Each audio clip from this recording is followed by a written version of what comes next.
Learn, lead, thrive.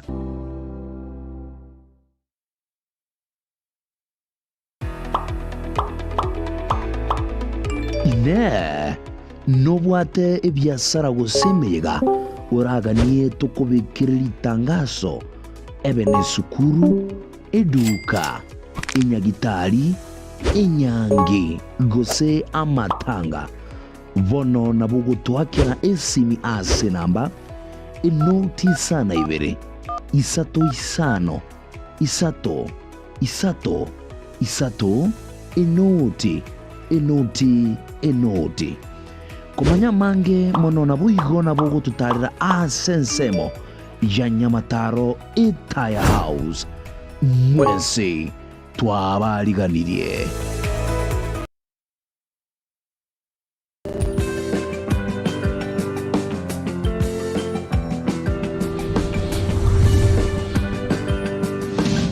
Entire TV Oborabu Wagusi. Welcome to Hurricane Academy Kisii, a modern mixed day and boarding school offering CBC curriculum at preschool, primary and junior secondary levels. It provides a serene learning environment, enough qualified teachers, modern facilities such as library, computer and science laboratories, classes and dormitories, playgrounds and accessories, and they nurture talents and excel in sports, and their scholars are picked and dropped home. To secure a chance for your child, visit us at Yatwenya, Kisii Maran Road, 2 kilometers outside Kisii town, or call 0755 331318. Hurricane Academy, the future is here.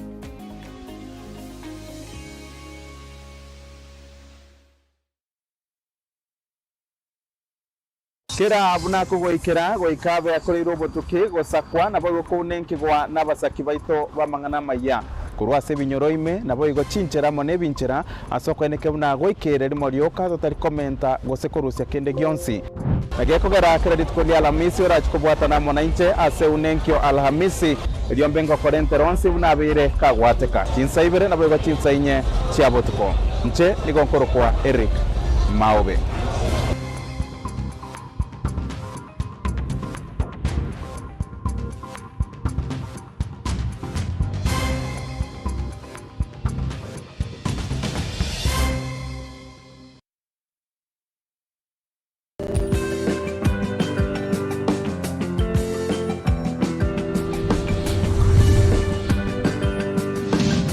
Entire TV Oborabu Wagusi.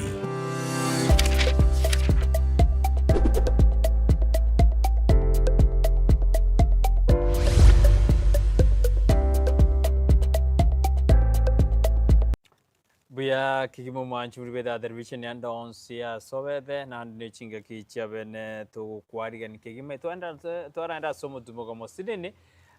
There was a disturbing message erimwara yalenga devastating news eri yabana ange 10 baina kiwosiro mabwabo korwa school ya utumishi academy korwa county ya Nakuru ekero yene kiwali no police regional police commander una bana ikumbi baina kiwosiro mabwabo ekero rescue gendrede as school area kera twarenda somo tukumosinini bonali twende mutumuko motambe by the way bonali toiranire karabono tujiko soasi mangana osengambo yedi tuko dia leo tuko na magazetini leo tukufanya program kama ina style kwa sababu ya hiyo ujumbe ambao tulipata ya toirira buna Bible na intwe twa igobaba sinkoro chitu igo to koma yibina abana 10 nigo baene kigosiro buguma bwabo kubatkana na omubasukano bw'umurero oyuateka ase school ya utumishi academy egotoka sensemiri ya Girigiri county ya Nakuru etogotoma magombaito buneta brigwa shugo chiase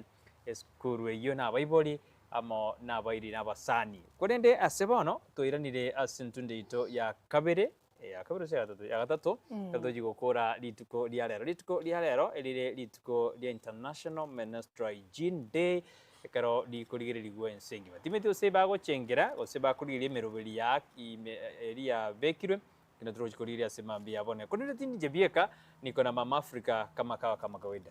Sara. All right. Karibu sana. Ninalete kwa kwani.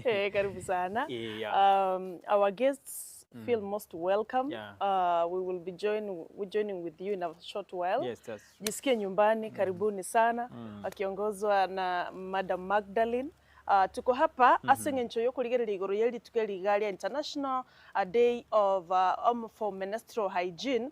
Tonyala kwa tukuligereria amange ni mikakati ipi imewekwa na ni hatua zipi ambazo zimechukuliwa na tutafanyaje ili tuweze kuleta ile dignity ya kinadada na wasichana wanapokuwa na hedhi zao za kila mwezi. Wengine wanaona kwamba ni shida, wengine wanaona kwamba ni kisirani, wengine wanaona sijui vipi, na tutaweza kuungana na jamaa wetu waweze kutuambia kwamba the role of men in making sure we dignify the menstrual hygiene among women and girls inakuaje. Igonche nkuru kwa Sara Nyarangi Ontita na otoli naye kurubona iga mpaka chikoro gachinsanye mogani to kabere Dr. Roselyne Nyakona David ngochali kuika ase studio endelele tuasoka kuru studio imebona igotole ase compound ito yeta TV ekerobona otwate panel enene etaya house yes ekerobona otogochigo kwana mangana mange totebenga abasubati n'abana banyaruka nki togo twarere mechande menge ebinte bitambe ibyobo chenu mbiro kwanza in the first place mbiro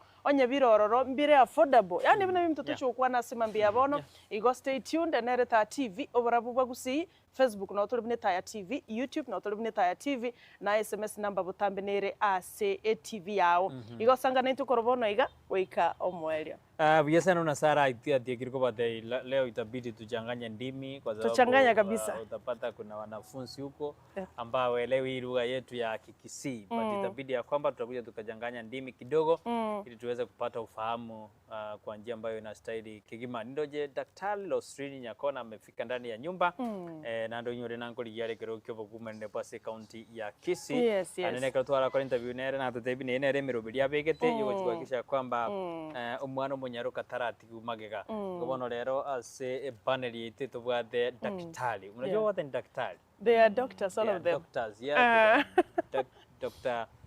Magdalene na tukatoa na Daktari Roselyne. Sasa kwa hivyo kwa nyumba leo tuko na madaktari. Hata mimi daktari. Opada anajua na wewe ni sawa. Asibono ngoja katore ni migereri gatiana atakere kobo Roselyne atakere kobo. No, you should be there. You remember? Nikai mwanaume. Yes. Okay, sawa. You live with us. Yeah. Ngobono ngoja katore bene eto akere producer jitu na mbiyamo na metsero mwage keraba kupatara na nere nani jamaa Franklin Mayunga the tallest man in the house na otone producer yitu Maria nere Joshua Uta ikabono timitu setoko chaka akende ndende twara abariganiri as studio ere turisko ga tire house onengani rio ndakora kwa na Thomas Sagini kira nira Nyamataro Road Kisumu Road biasana yoto kwa na mange sana tuchiko ga idinga kitoko genda ili tukolia rere International Hygiene Menstrual Hygiene Day. Sijui kama mnasherehekea ama mnafanya nini? Tunasherehekea, tunalikumbuka, tunalifanya nini? Tunaweka mikakati na kila kitu. Ona. Bona singe jibiro bitu bi ajire by the way, leo tubwata bagani assist studio na to the daktari na bara assist studio Roselyne na Gesare.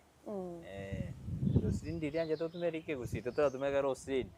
Nyakona David tutumeka nande toma tena kuligia kirugyo bugumende agenda ya no jokonya bana abanyaruka n'abantu society tetu chake bene bona sima byo andi gonto bwate audience ya Itali abanafunzi they are around 10 10 abane ko jabale ando bwate mungwana ko Tyson ya likegima ko se foundation ya Young Soldier Foundation wale kegima has been organizing this igo ntochiko ba engage sana yes wanafunzi karibu sana kwa wale ambao ni wanafunzi hata sisi ni wanafunzi lakini karibu sana so right tunaanza namna hii tutapea wageni wetu nafasi waweze kujitambulisha vizuri. We have the two doctors in studio, beautiful ladies. I respect them so much. Lende tobali baga tuanze from the far left. Far left. Yeah, Dr. Roselyne Nyakona David. Karibu sana. Nchamalita na nkoro ku Roselyne, Nyakona. Nyakona David, aka Mrs. Oigara. Nchino mukaji Kisii County. Manyagitalinde ngokora Kisii County gaiga muno nchene ntenere tamangana gender based violence. Ayetokoro kanga GBV. Prevention, response, and case management. I'm basically in between the state actors and the non-state actors to make sure that the people who are violated get justice. I'm also aspiring, I'm not aspiring actually, I'm the incoming women representative for Kisii County 2027. Yes. Yes, thank you very much. Yes. Kisii County, Dr. Roselyne Nyakona David, aka Mrs. Oigara. Karibu sana Madam Magdalene. Yes. Ndiamono Etaya TV for having us here. Nkoro ku Dr. Magdalene Gesare Magangi. Nkorokie University ya Egerton, Njoro. Institute of Gender and Women and Development Studies. Nonda njeno mwana mugusi, and I'm very happy to be marking this day from our home, and I can only say it is important Rendekiro Monta participate in this, and we are here to empower and enlighten society hasa mangana menstrual hygiene. Thank you very much.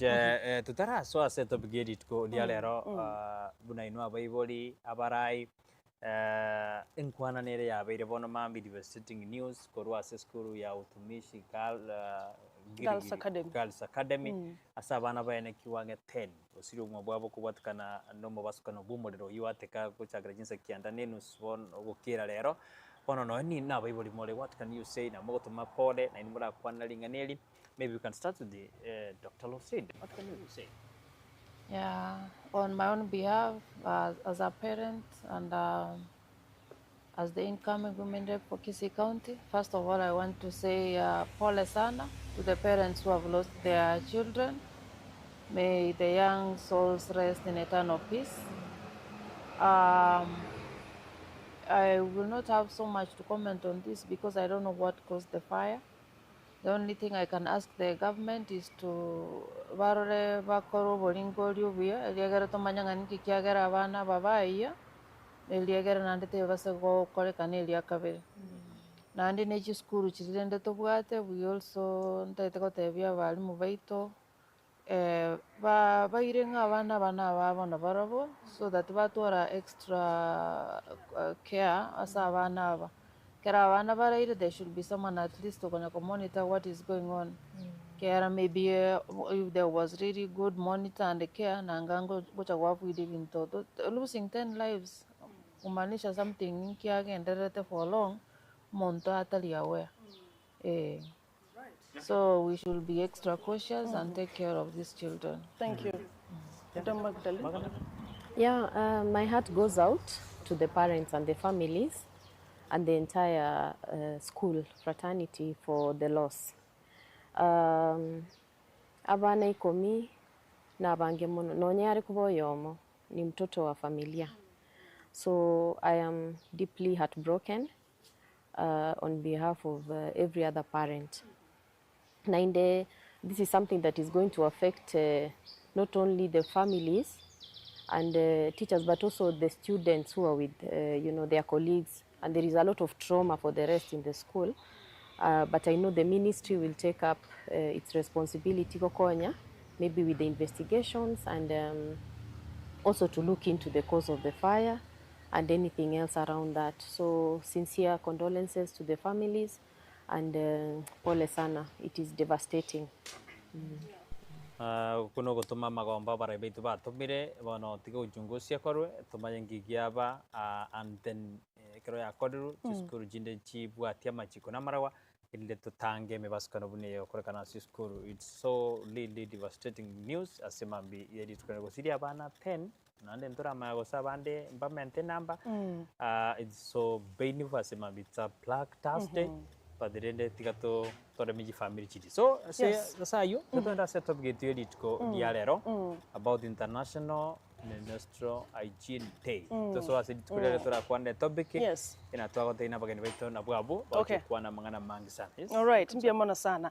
Itangani mbia mona so gutuma magomba gucia se abaibuli abo ni family chicha siriri abana babo bana bataru walete abana bali school batagete babo kimambi bakore the general activities basome.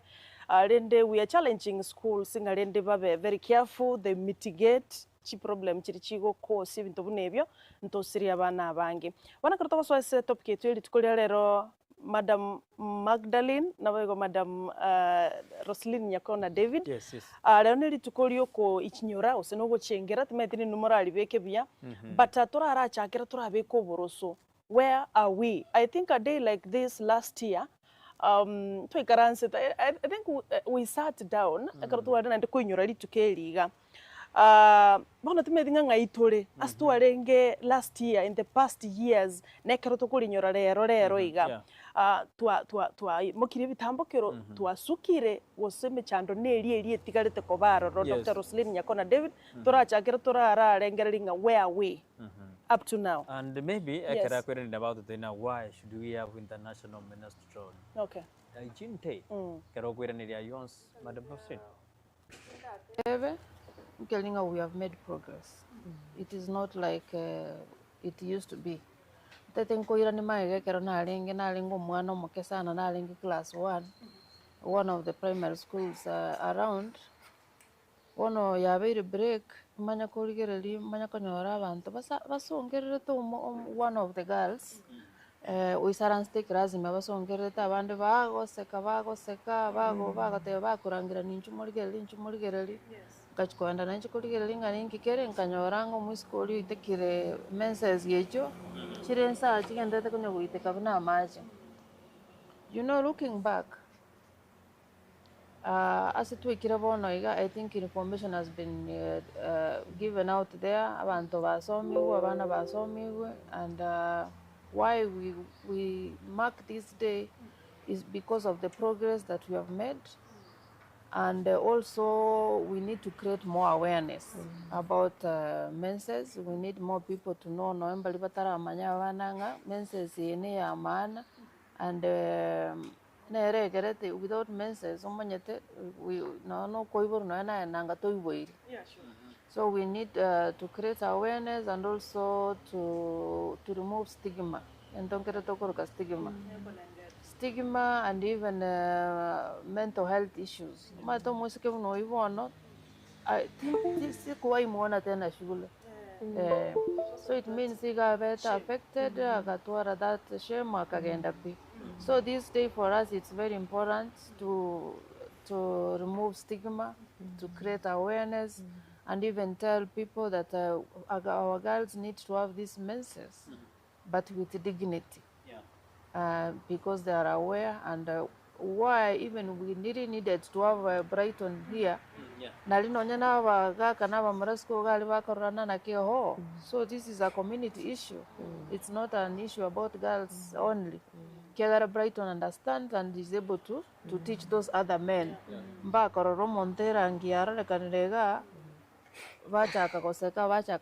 They should be the people who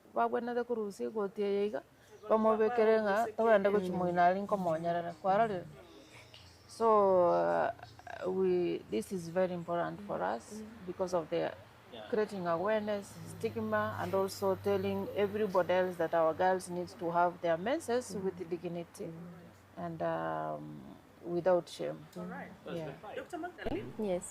She has mentioned about progress. Tuko pali tulianzia, at least tunasonga mbele. Now, I mentioned maneno ya dignity. There is where I have a problem with our male counterparts. Tutaongelelea kwenda mbele. But do you agree with Dr. Roselyne that we are somewhere? Yes. A lot of progress has been made over the years. She has talked about what she witnessed at class 1. Yesterday I did a post on Facebook of what I experienced back in high school. And mine was not staining, but we stain. women stain their bed sheets. Yeah, sure. We are always trying to discover how to deal with the overflow sometimes, because you could be seated, kidogo imestain, or you are sleeping and so on. So we are still hoping that technology will take us to a place where we won't have to worry about staining. And I'm sure there is a lot that is going on. Dignity is important because especially for the young girls, for us who have reached this age, we can deal with it. But those young girls, even how they are prepared for this. And I have seen different groups and individuals and communities trying to even take them through that period, preparing them, informing them that again they can go chakere nainde, how they can handle themselves, teaching them in schools or how to even put a pad on them, on the panty, and the conversations around that. I'd like to encourage parents, especially mothers, to have those conversations. My daughter is in grade 9 now. She's already in her menses, and that is my younger daughter. The older one, of course, she's okay now. But the younger one tells me stories. She will tell me, oh, my worst days when my periods come, I'm so stressed, mom, you know, and things like that. And how do you, as a parent, do you give an audience? My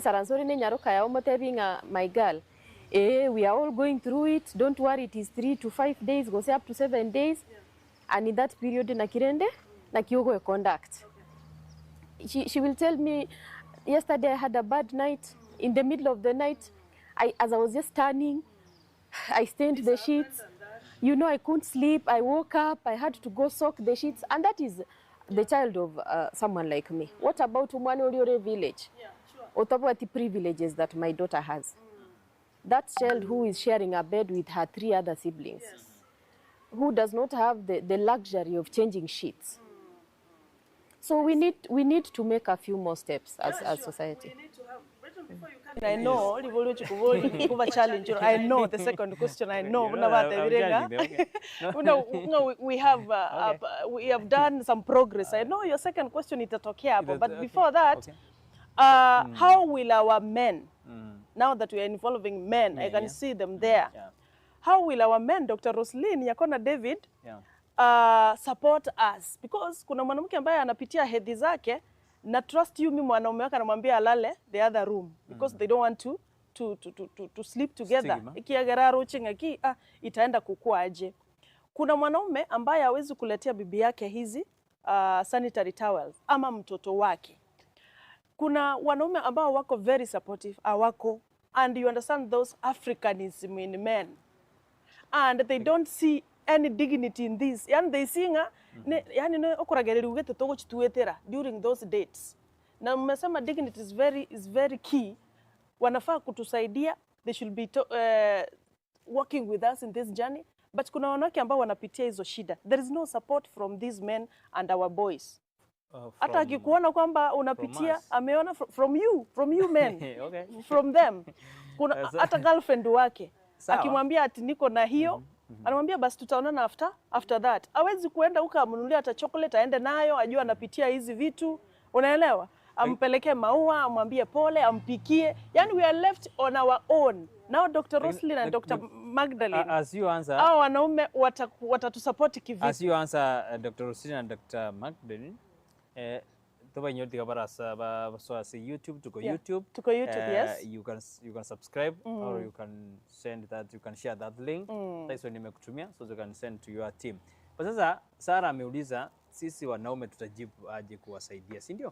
Kwa sasa lazima mtuambie, because information iko umejua, but still lazima mtuambie shida ilitokea wapi. Sisi wanaume tukakuwa hilo swala zuri manani. Why? Because if it's nature, why that we cannot help you? Tunaona kama mna visit ikakas. Unajua lazima mtuambie what happens sisi tukajitoka, kwa sababu mimi maybe unaona kwamba Brighton hawezi saidia kama it's natural. It's a nature thing. Why? But there is some things we encounter even if it's natural. Kuna vitu zingine maumivu, kuna vitu zingine tunafaa mtusaidie kama wanaume. Dr. Roselyne, answer this. Naona mimi siwezi kumjibu. Ndio. ina shida.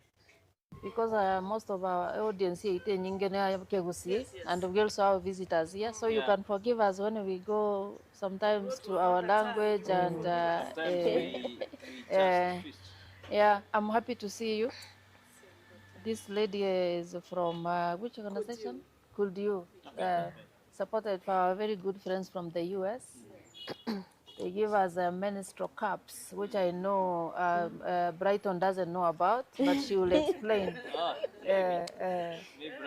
So, kogenda baka sedi swali likuwa boli, nankia wagaka aba moroba bwenete batakonya. We need to have what we call health talk.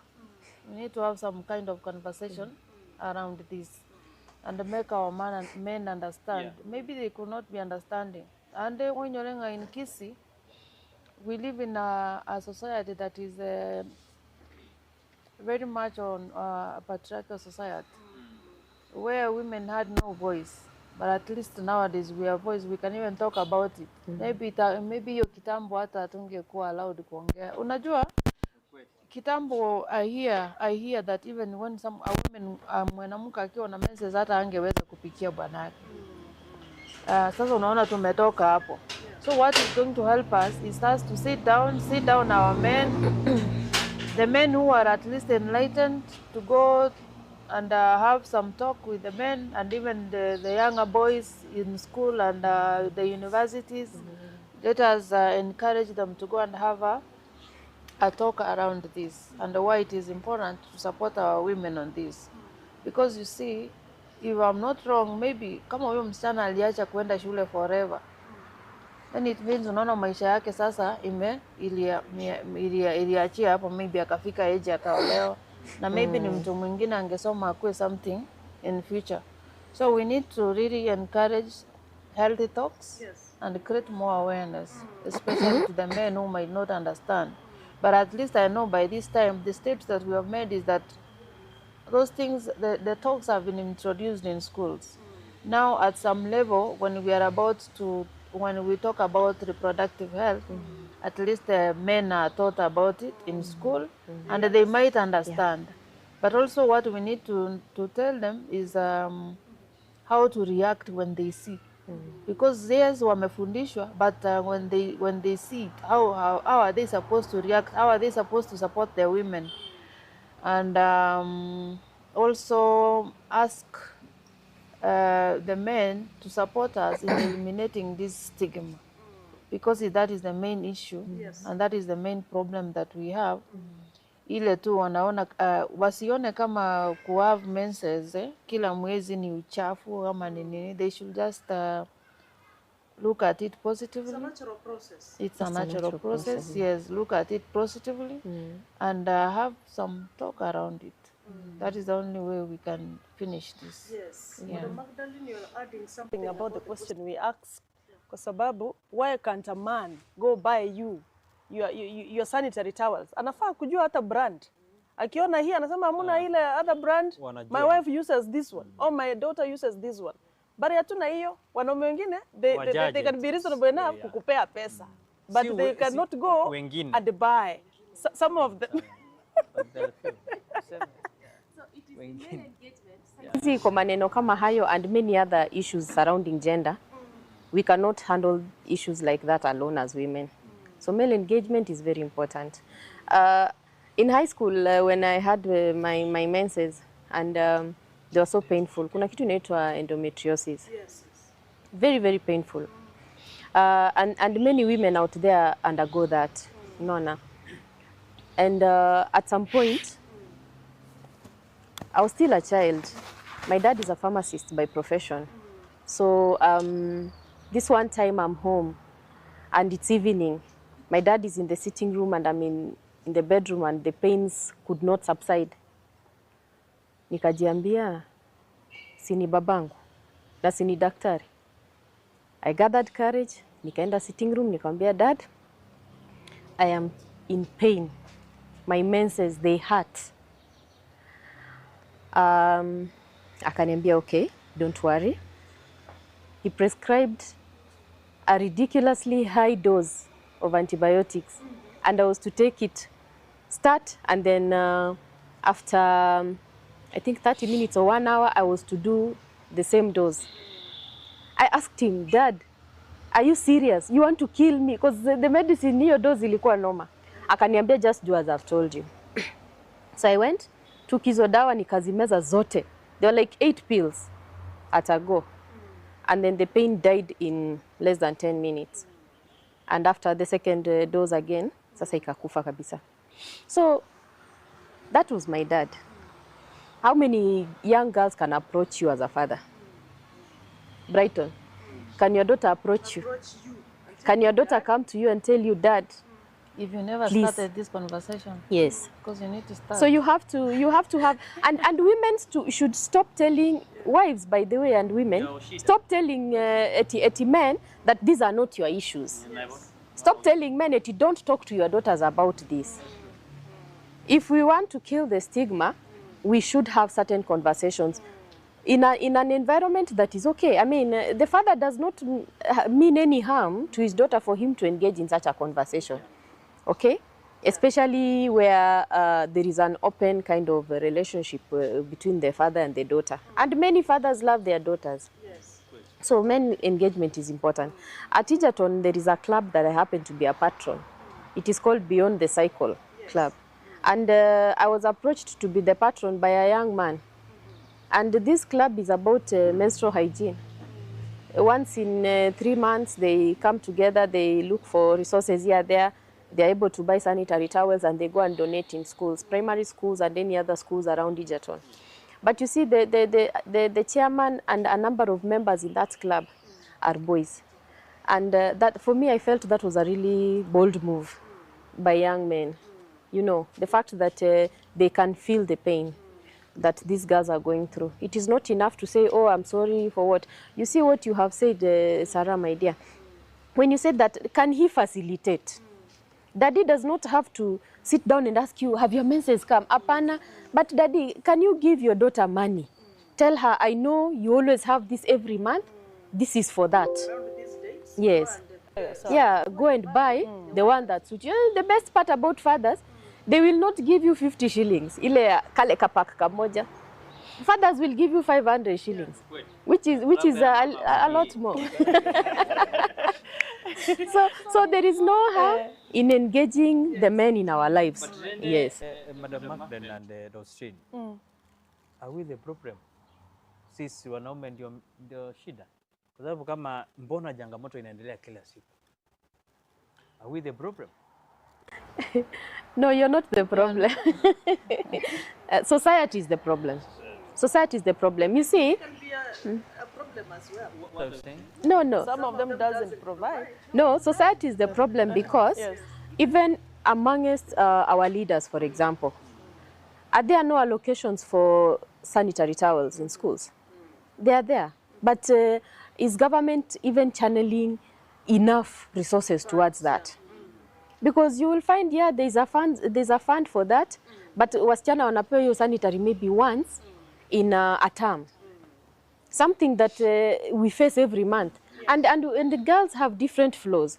Kuna ule ako heavy flow, ukimpatia kapak kamoja, hiyo haijamsaidia. Give her 3 packs, for example. But hii kitu, we behave as if it is, we use it even for political gain, especially those who are in charge of that. That now alienda, it is your responsibility. But unaenda, unapeana ndio useme, nimepeana na si zako. Zilikuwa za serikali. What is that mileage for? And then, so, Hiyo doesn't add up. Kwa Sure. sababu It's your duty. Ni kama kusema ndio. Sio ni kazi yako. Umeenda klasi ukafunza wanafunzi. Hiyo ni breaking news. It's not. Breaking news when you find young people coming and donating money, taking their pocket money to go and buy sanitary towels to help children. Yeah, sure. Hiyo sasa ni news. Lakini ule mwenye amepewa hiyo docket. And then hapa jari, unajua leo mmeweka hapa mimi kuuliza maswali ya wanaume.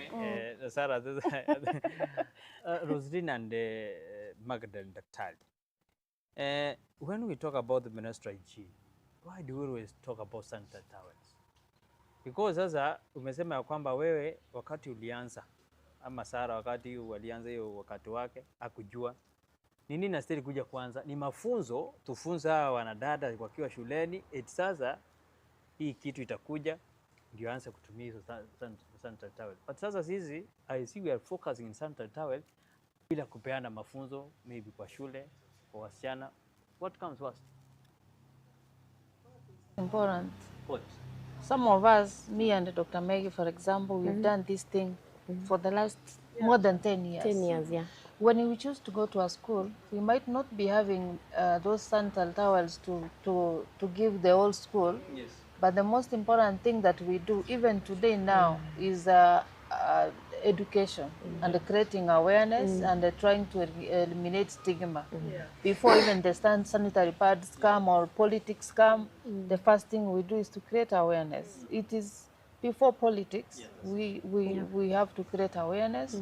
Before giving those pads, we have to create awareness. We have to talk to the girls, we have to talk to the men and women, and that is why it is important that is why we are always at the grassroots level doing this. Because ours is to give information to these young girls on how they are supposed to behave when they get this. So by the time, even my own girl who is 7 years old, she already knows about this. She knows that by the time I see this or I am this is what I'm supposed to do. And that is very important. Yes.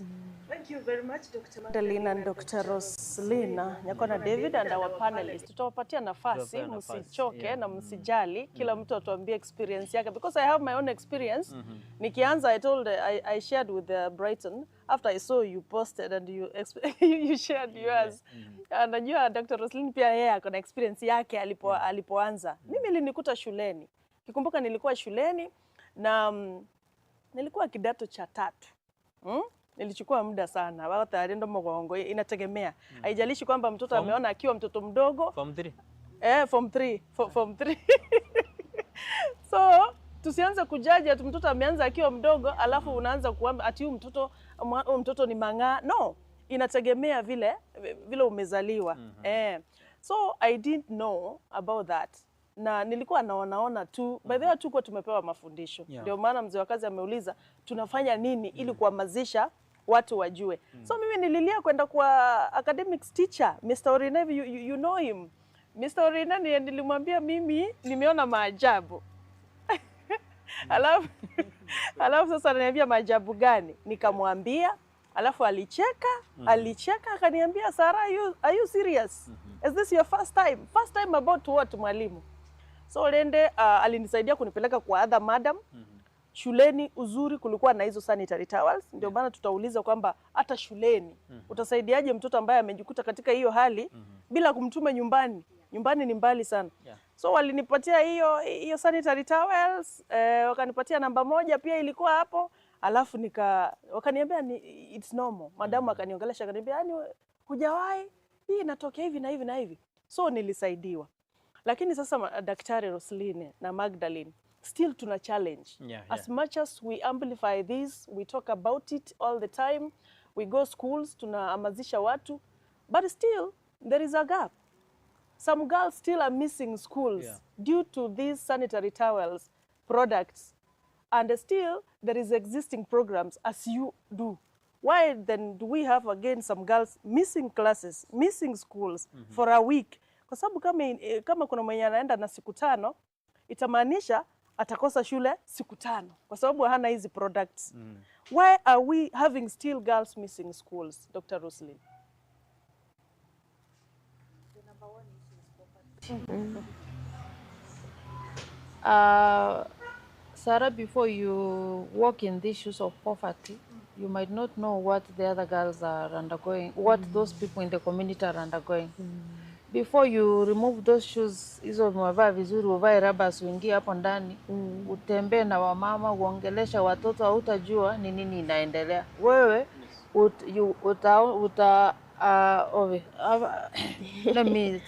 ayo mate kwa konyora menses yechi ekara kuanyoriro gendo gole pad oweke, lakini abana bali gali they might not be having money.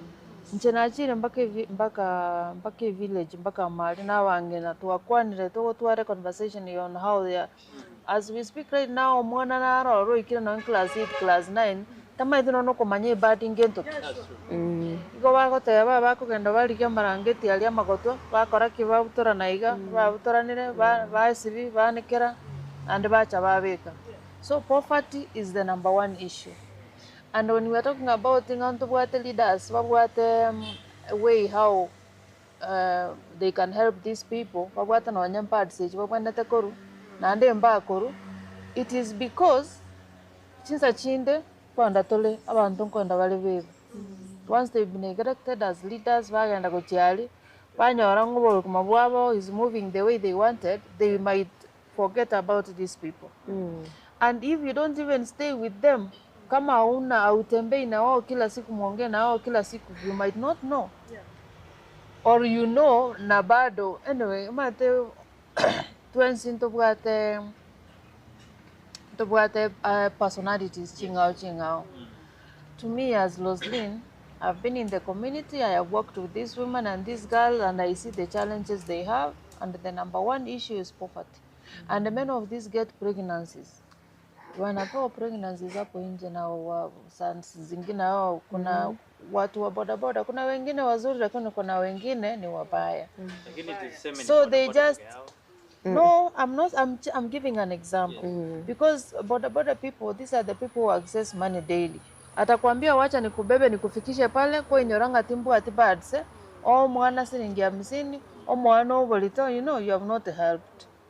Mwingine hata hiyo siku ya menses atakosa kwenda shule. Akikosa kwenda shule and somehow, you know, after menses kuna ile time tunafikanga inaitwa ovulation. During ovulation. During ovulation, unajua that is also another time when women feel like wanataka mwanaume somehow. Mwana anatachi school na ndo already kiro mukire rongi goita gali is very handsome. Can we get this pregnancy very easy? Yeah. So the number one issue we have in our community before we even talk about amasomo is poverty. But Sarah said we have existing programs. Kwani asiwafiki? Maybe daktari atazongezea. I agree there is poverty. I also agree that we have policy within government and there are existing programs. And we are all asking, kwa nini haziwafiki? Because if you look at those institutions tasked to do this, do they have records of the number of sanitary towels that have been produced and sent to different schools? Is there a record of the head teachers receiving them? After that, how do they reach the children? Could it be a certain breakdown in between? For example, maybe they have even delivered to schools, and then maybe the principal, the head teacher maybe does not give them to the girls as expected, or maybe favoring other girls over others. You know, we are not the same. Even in those schools in the remotest part of our country, children are still not the same. There's a child who will come from a mud house, and there is another child who will come from a house that is what? Stone house. So if I go with equality in such a situation, I am being unfair to one. Maybe we need to look into the equitable distribution of these sanitary towels. It is not a must that they go to all the schools equally. That we sent 500 cartons of sanitary towels to all schools equally. If we did that, then are these schools having children of the same level? So that you say when you give 10 to each, you've done the right thing. Maybe we need to look into the backgrounds of some of these children and ensure that they have a full flow of the same versus those ones who come from a fairly able background who can still afford from home. Yeah, so those are some of the things we need to look into, yes. I see, and I totally agree with you, Dr. Roselyne and Dr. Magdalene. Na ni ukweli kwamba asifikie watoto wengine out of selfish interest ya watu, the handlers. Kwa sababu unaweza kupewa, naweza kupewa mimi, unaweza kuniamini unipatie hizo, uniambie nichukulie watoto. But natoa katoni kama 3, I keep it. Then the rest ndio niende kupeana wanganganie pale watoto. Sana hiyo tabia iko kwa wanawake sana. Wasinaonia. Wasikwaira bairi bao. Chikale na agenda kuenda na kubatebi. Madam Roselyne. Yera sawa sawa. No. Even men. Men, no. Even men. Even men, you will keep it for your sisters, daughters. So, Madam Roselyne, before you come in, allow me. You mentioned something about poverty. Yes, we agree. But now, we cannot speak poverty when we do election every now and again, and our leaders, especially Idumokoligi Ebirogo, you are now incoming. You promise us that hizo ndio tunaenda kumaliza. Umaskini ndio tutamaliza. Alafu tunakuamini tunakupatia kura. But at the end of the day, we are still singing poverty here as a menstrual hygiene. What is supposed to be done to end this poverty, menstrual poverty, as leaders? Yeah. I am just the incoming. Yes. And I want I just want your opinion. my opinion, the opinion I have, I'm not going to talk about to criticize anyone. Yes. I'm going to talk about me. I'm going to talk, I've been in the community, even without being in politics. Nimekuwa hapo, nimekuwa nikiongelesha wamama na watoto, the silent problems that they have in our communities. Have been assisting where I can as a person. That is why I'm very confident that I will not be like those others. That is why that is why Brighton, for example, will vote for me, and Magdalene and Sarah. Yes. Because I know I'm going to be different. Because I have first-hand information, and I have been there, done this, only that I want to do more. You know, ingekuwa ati tulikupea kiti and then we are still doing this. Lakini Madam Roselyne. Yes, Brighton. Noena hoba beiro. That's what they said. Buna tuachire tuarura abantu ngakiba chandegete, now we give as an opportunity to koro mo chando. So for me, it is you need to trust. Ndaka tawo enda no Facebook ya nabo no iga. Nashe no Brighton nta Brighton nta maybe those other people have not done anything. I'm telling you, some people come to politics for other issues. Abande bakuligiye gas, abande nkuligiye bale status, abande nkuligiye bale whatever it is. For me, I'm coming to do more. I've been doing, I want to do more. Okay. Yes. There is your question here, Dr. Roselyne Nyakona. Dr. Nyakona, if poverty is the main issue, how can we eradicate it to make sure our girls are safe and cared for? Empowering our young men and women, even empowering the communities. If an empowered community is not the same as... The other day I did an interview with Radio Vuna, and then there was a youth who said, I'm very comfortable to be given 1,000 shillings nitukane watu kwa mtandao because of poverty, because I need that 1,000. But then I asked huyu kijana, wewe upewe 1,000, then you go abusing someone online. Then what next? Because hiyo pesa itaisha, maybe the same day. Ogole gosene sukari 1 kg, ogole chumbi, ogore omugati, ogore machani ya eli. What about tomorrow? But the only advice that I'm giving these young people out there, including hao wenye wako hapa, you need to hold your leaders accountable. Wacha kuomba, akikwambia wacha nikupatie 1,000 udicamp, utoke kwa kambi ya Roselyne uende kwa kambi ya Magdalene, you need to tell them no. Mimi kama unataka nitoke kwa hii camp niende kwa hii camp, I need you to empower me. Niko na group hapa, it is registered, we are doing ABCD, maybe it's Young Solidarity Foundation. Sisi tunafanya kazi ya create awareness kwa mama nini. So can you please give us some money so that we can continue to do more? Give us some money so that we buy this machine and continue with this business. Now the problem is the handouts that we are getting, the 100 ama 200, then we forget about that. Then we go singing about Roselyne, tunasahau juu ya kesho. But that's a challenge. But rende poverty sijui tutaimaliza vipi. But with correct leaders as you nakuwa kibekire, we hope nga itaisha siku moja. Na sisi wenyewe tujinganganie kabisa. But what you've done, we have seen it. These programs, you have them, a lot of them. And that's why you're even confident. Tumeziona kabisa. Okay. Yeah. Before we engage, allow me ask Madam Magdalene one question. One question. So that I Lakini bora mnanifinya sana. No. Just okay. Ilikuwa inafuata na ile, but it's okay. No, it's okay. Boy child, go ahead. Boy child. Tuta kusoma SMS yeye tutasoma. How affordable is the sanitary towels? Is it affordable? And then we have around 40, you know, I think they go criticize monto. Uto bada baguman le 47. Do you think that in a base and a baiti a policy here would have been a safe aside?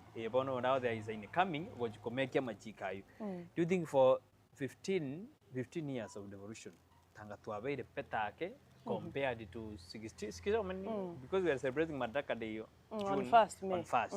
Do you think that these 15 years of devolution Tanga to abate the petake abantu abari gwetia machiko yoko tokonya nebinde mbire this onye country keroro the whole world we brought a very good policies. It's Kenya. The problem is us. The implementation. Registration here to Kenya iko mzuri sana. But now our people don't do now it is the implementation part of it that is a problem. Okay. You answering his question. Let me add. I think about that is what I was asking. We say into bantu men. We say going in public places. Kwanyora aga pox yete kabekire kwanyora na ebintu mbire mabu. Lakini because it's a mangana hygiene. Yeah, but you just talk it the way it is. Trust in jirali or the condom jiro as we can call them. Jiro you can pick. Producer ne konsa kikuru alina atora lioka kwanyora njiro pati nuke wekenga kiyeno oikamo ende duka mogole ngita kiri kubeko are they affordable? We should have those sanitary towel ATMs everywhere. You know, we should the boxes where a girl can, because it's not food. I don't need 20 if I can work with only 7. I will take my 7 and the rest will serve another person. Yeah, if 7, I mean, what do you do with those parts? You think we enjoy this period? We don't enjoy. In fact, if there is anything, any woman would postpone it is that. That is why even in the pharmacies, kuna dawa. You find these people like athletes when they have a competition coming. Atameza hiyo dawa to postpone it, and it has consequences. The medics can tell us. So. It is not something anybody enjoys, and also just to enlighten the public. Sometimes even when we go distribute, we used to distribute sanitary towels. So kwenda chiskuru, tuachiko distribute towels. Alafu boy child babori, ononga imwati gabamura. Ati what about the boy child? Look at this. So then you ask, what is ever comparable to menses, so that you can say. Menses for girl child is equal to this for boy child. And there is a period people used to say at condoms in comparison to this, but condom you don't use alone also. You're still going to use it on a girl. Yes. So there is nothing comparable. No, Brighton, it is not comparable. So I wish if there's anything government could ever do, and Mheshimiwa is here, if you go in there, it is not even enough to say we have reduced VAT, we have said 0 VAT on sanitary towels.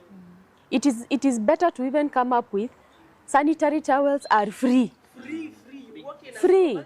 And you pick. Not even supermarket, free in schools. Supermarket ni mwenye ata afford. But essential. Essential in schools. As free. As ugali. But then before even we talk about and good quality sanitary pads, just yesterday, but one tuliongea na bwana yangu. He told me one of the schools has been closed. I mean, we're in the middle of a term or something. At a school where you the toilets are full, even the boys, even when the girls shower, the doors are open. There are no doors.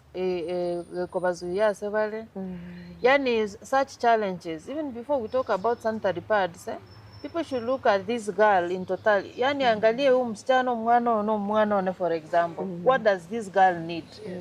So even in those public schools where we have our leaders, monta wena tabuli kogenda ligirikire school nga in totality a school we yenkita gete umwana oyo mwiseke na wata sakurararaga ya ekaragu esibi. How are the doors? Because if it's a mixed school umwanya kwa manya kona orange a door is open like that, you know, someone can easily rush in and even rape that girl. And how are the toilets? One on TV. When the toilet is chichire nga ino nene even TV go correct. We go to go. So they should look at the wholesome thing. In as much as we are trying to create awareness, let us also look at our schools, our homes, the sanitation part of it. How are the schools? Where do they dispose? Even those schools we are talking about, so where will these girls dispose them? So before we have a condom there, we need to have a nice, clean bathroom or toilet that has those sanitary pads first before you put a condom in there. To understand why I want to go to school. Because principals as a ministry law. Meaning as an by the way, when I'm the chairman of one of the institutions, Ekarango and Ororo, in Jengo Broad, Ducobody, Madam Naki, if Tamba Vivia Vanam Biagit, Birengabire. I Nane Baganama, the Unigo Rasivir. Nabirorana, a Kibi Park, Grigo, Jagoja, a bit to make it. Barusi was said, Bono, Nakumina just good agent because Kiras couldn't go away by the way. And your Madam Pagatia number one, I keep one Banamba, Motinio Young, a Kiabet, on the Yaya, to you to call. So I don't go to mean the son and I can have another school now. Yeah. Go meaning in us, I was such a very chairperson. Bas, you must have another Cavale, Cababoli, Babuati. Yeah. Yes, yeah. Yeah. When we started this conversation, Mheshimiwa alisema we have come from so far. The rate of girls dropping out or girls missing school for reasons of lacking sanitary towels, it is no longer the excuse. Even if there is, it is in very few schools because it is true, the distribution again, right? And just as you have said, now it goes down to leadership at the ground level. That is the head teacher able to. And you know, some of these schools, even on top of what the government is giving, there are organizations that come, there are a few other schools that get donations. And even those schools, the principals and teachers, when they feel the need, they will still reach out to people. You will be called by a deputy or a teacher in a school telling you, please, we are short of this, could you help? So there are other reasons. Truth is, there are many other reasons why girls are not going to school. Many other reasons, and some of those reasons could be even family matters. Some of those reasons could be adolescence and peer pressure. Some of them could be poverty, as we have said here. So we must not only give excuse for that. And then just to also say, another reason would be the endometriosis bit. The painful menses can prevent you even from going to work, and that is why worldwide there is that acknowledgement that women need leave during that period. You saw Nairobi County passed the menstrual hygiene leave, and there were reactions both positive and negative in regard to that. Ndabori Brighton igaiga management ya ino manager na tegerete sara nkoegora matuka atatu oise ko request ingaga please give me my 3 days. I cannot come to work because of my menses. Will your manager give you those 3 days? Even if there is no law within the county, for example, or within, not even the county, within Etaya TV, on humanitarian ground, because that is now what we need to ask. Starting from Brighton. Brighton, yes. Yeah, we take 3 Ama days. tukata ngana incherende. Even me, I want 3 days.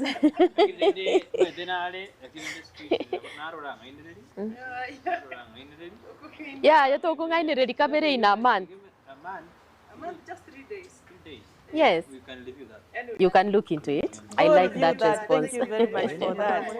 Yeah. Our panelists mmefuatilia, mumeona mahali tumetoka na mahali tunaelekea. Yeah. Sasa tutawafikia.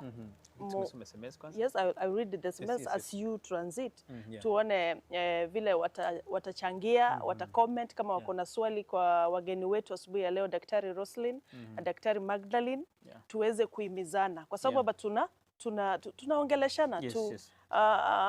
Tuweze kuona tutafika wapi katika hii maneno ya hedhi yetu sisi wanawake, especially sisi girls, we go through. Hata kuna wengine wetu saa hii tunaweza kuwa tuko nayo na mtu anapitia hiyo pain, na mtu saa zingine hana pesa, ajui ataenda kununua wapi hiyo sanitary towels. Lakini tukiendelea kutayarisha vile tutaanza kuwaleta ndani.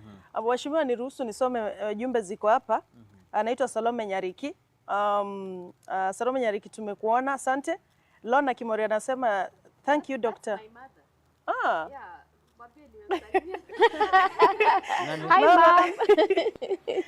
Malona, thank you so much for watching. Anasema thank you Dr. Roselyne Nyakona, David, our Kisii County incoming women rep, for insightful discussion. We are supporting you. Yani mama uoni Dr.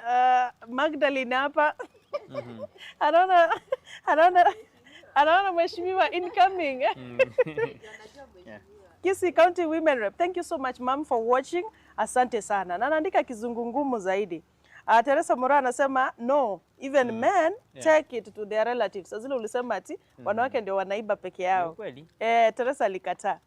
Samson Getanda aliuliza swali kwa mheshimiwa Roselyne Nyakona, nilisoma, nipatie hiyo, imepotea kidogo. So that's fine. Thank you so much.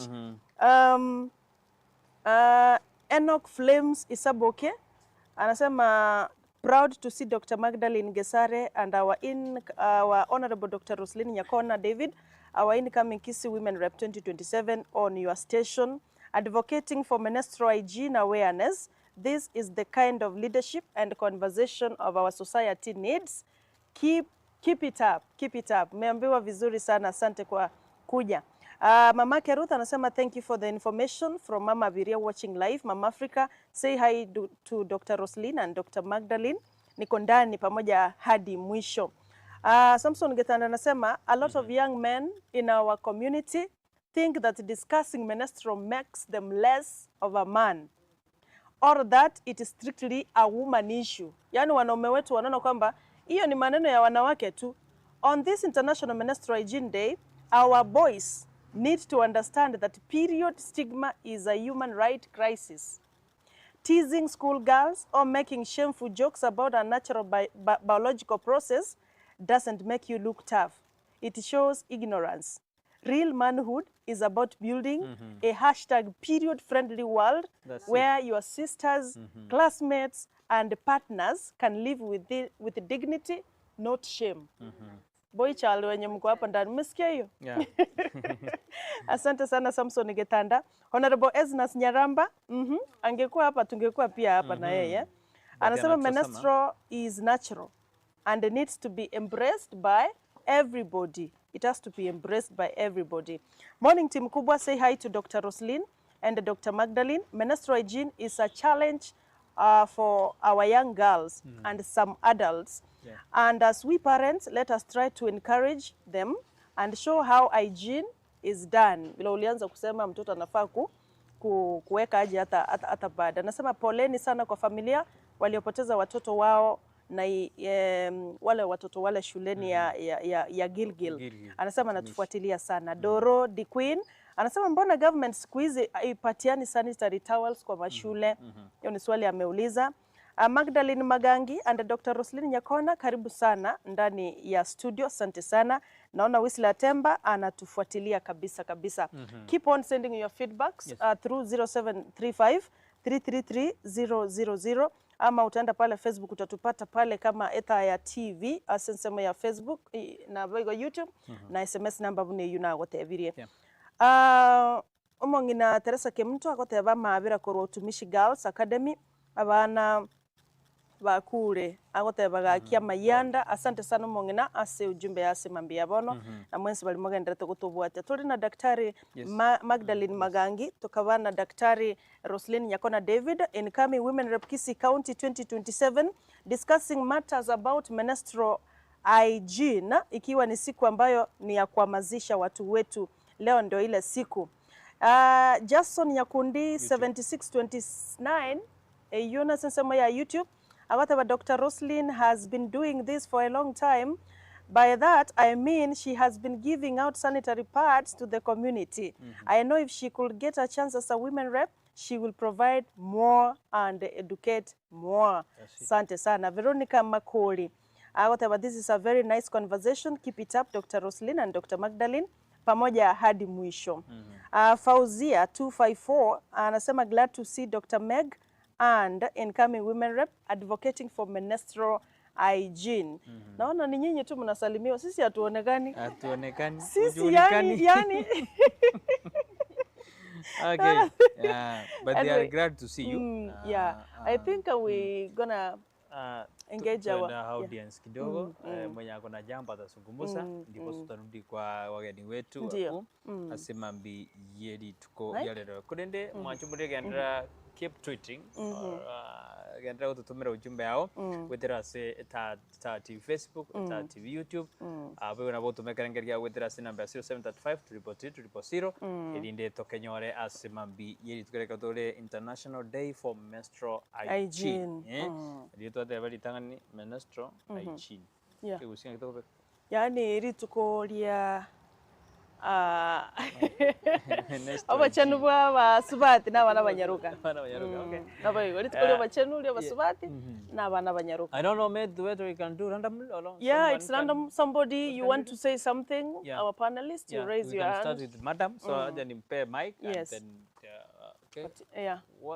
What do you think? Produce? Yeah. What? Okay, sawa. Patiana kwa madam. Aja tuwape mic so tuta okay, chani wekewe hiyo. Dogo to allow me. Isikwe unajua. Okay, speak. Yes, you welcome, you say your name, where you're coming from and changia mjadala kama kuna swali kwa wageni wetu, please go ahead. So I want to appreciate the studios of Etaya TV and the doctors available. I want to comment for the great work that you're doing here in Kisii, because I believe this is something that as a community we need to come up together to fight period poverty. And on such a day when we are remembering or we were celebrating how far we've come from when it concerns menstruation, they've been speaking about pertinent issues, and I just want to add on. So just before that, I want to introduce myself as well so that the people listening can know.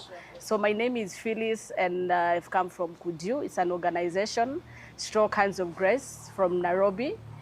We are embarking on fighting period poverty through giving education, creating awareness, and also distributing the products. And for us at Kuju, we are looking at sustainable products. When I speak about sustainable, it is having products on board that can support a woman for more than 1, 2, 3, 4, 5 to 10 years. And for us, we are focusing on distributing the menstrual cups because we feel it's a sustainable product which cuts across, it's financially stable, it cuts across the health as well and also the environment. Because by the end of the day, the woman has to face this good environment. But if you're using mostly the products that are going to affect our environment, it's also something that needs to raise alarm. On our platforms, we don't want to say this is a bad product, this is a good one, because we want to create awareness. We cannot end period poverty bila creating the awareness. And we see awareness is access to the right information, access to the products, and access to the facilities when a girl or a woman is in their periods. So we want to look at, we cut across all the products, we provide the information, how can you access them, and then also this helps the woman or a girl to make a decision on what suits their body, what is best for them. So, and it's just sad that sometimes on some platforms where we go and when you're talking about a menstrual cup and people are like, how do I insert? How can I even act? And then they say washing the menstrual fluid is dirty. So how are we going to end period poverty and the stigma if ourselves, women, we're saying, oh, our periods are dirty? How? We cannot normalize the talks and end the stigma if we are not embracing ourselves as women and love what we go through. Yes, I know it's something hard sometimes, as doctor was talking about endometriosis, it's painful, but then kuna wakati you see you need to love yourself, accept it's a natural thing, love it, and you go through it comfortably. So the menstrual cup is something that can any woman and even a girl can use because it takes about 10 years, shelf life. So it needs just sensitization. So we teach the girls how to use it, how do you clean it, how do you ensure safety, how do you ensure that it's the right position, and also answer the questions surrounding taboos and so many questions around there. Yeah. Go on, or before you pass the microphone to another student, do you think since the introduction of this cup thing, imekuwa embraced because watu wengi wamezoea the sanitary towels za kawaida and other brands. Actually kuna mtu anasikia cups for the first time na kuna watu wengine hata hawajui. So do you think kuletwa kwa hizo vikombe za kutumia kwenye hedhi mumefundisha watu vya kutosha so that they can be embraced everywhere? Because I think haijakuwa embraced unless na wale watu wamepata hiyo ujumbe. Since we are 5 years now specializing in the menstrual cup, now what we have done is we do not give out. Yeah, I have it actually. I have it. Here it is. So we have not done anything without education. That is the cup you're talking about. This is the cup I'm talking about. It's something so small. You can feel it. Oops. Yeah, so that is the cup. Brighton. And since it's something a woman is going to use, it is enough for you. It is enough for you actually, because that takes about 30 mils. It depends on your flow. It can take, if your flow is not heavy, it takes about 12 hours. Yeah. And if it's so heavy, you can change in the intervals of two times within the day. So between 4 hours, 6 hours, or 8 hours. And so when you're working with the menstrual cup, it helps you to understand your body, know how heavy you flow. You can actually tell how comfy you are during your period. But I think it's so small. No, it isn't. No. It isn't. No, But the flow is never too much. Kama mara tatu. You know, kuja hapa alafu It's a drop. you know, our ordinary parts actually exaggerate the thing. Yeah, because it's don't carry too absorbing. much. And so once it's absorbing, ikija una feel, hey, this is too much. But then this is going to help you. If you can feel a menstrual cup in 2 hours, then now we can acknowledge that you're not okay. You need to seek medical attention. We also change more because of hygiene. Yeah. She can tell us how to insert. You can just let me have it so I can help. So it's Now okay. it is It's okay. contaminated now. It's okay. Sorry. So, one thing I like about the cup, it helps you understand your body. So we've had some girls or women say we are overflowing, and yet it's not true because just the pad is exaggerating, absorbing, and then the cup is collecting and you pour. So there are 3 ways you can fold to have it inserted. Kuna what we call the C fold. C. C tumeona. C. So where are we folding so that you can have a point for insertion? And then you will just swiftly, please don't fight with your body. This is your body. It all starts with the mind. Relax and you will have it inserted. And we all know, if you don't know, when you're standing like this, you may think your vagina is possibly straight. It's not straight, it's tilted behind the back. So when you're inserting, if you don't want to get any challenges, you tilt it kidogo, and then you can push it, and it will get in. It has to enter. Yes, all of it, and it will open. Okay. And so your vaginal wall will hold it tight. Okay. And so once it opens, it is collecting. Okay. The only time you will see like you're staining, unless it did not open well, kuna space It hivi. did not But fold, okay. yes, Very but it opens clearly like this, All right. and it will collect. All right. If you can feel this in 2 hours, hey, seek medical attention. Just go to your gynecologist, you because can feel it ideally, within 2 hours? Yes, ideally you cannot fill this cup in 2 hours. It's between 6 hours and 8 hours. Yeah. So that thing cannot affect my structure because hakuna vile ita. Okay. Okay. Sawa, done. Yeah. We know that we are elastic, right? Yes, we are elastic. Yeah. And so it will fit according to your size. Yes. Exactly. She can explain that more. Thank you so much, Phyllis. Yeah. Thank you. Thank you so much. Who is that? All right. You are the one. Yes. You shout your names, where are you from, what are you doing, and you comment on the discussion. Okay. Yeah. Well, thank you so much. My name is Daisy Hassandi. I'm a 5th year medical student. As well, I'm a founder for Poison Purpose Kenya. This is an organization that deals with young women in leadership and governance. And I am loving this discussion in particular today. And I'm privileged to have had an experience with this menstrual cup. And I want to attest that it is made from silicone, if I'm not wrong. And when you look at the muscles of the pelvic floor and the vaginal wall, they can adjust. So it's not something that should scare anyone to use. Your body is your friend in essence. As she said, it starts in your mind. Yeah, and I think it's really sustainable because when you think about like sanitary products, once you're done using them, you have to dispose them into the environment. Most of them do not decompose. We end up filling toilets and all that, and I don't think this would do that. But with that being said, I think what I wanted to mention in particular as a person is the question of period poverty in Kenya. I was looking at some of the statistics. About 9.3 million of our Kenyan women are of the reproductive age. That is girls and young women. And out of this, 65% of them live in period poverty. And this is something that we must talk about. And I liked that we brought up the question of male involvement. The fact that we live in a deeply patriarchal society. And in a patriarchal society, most of our providers in our homes, they are males.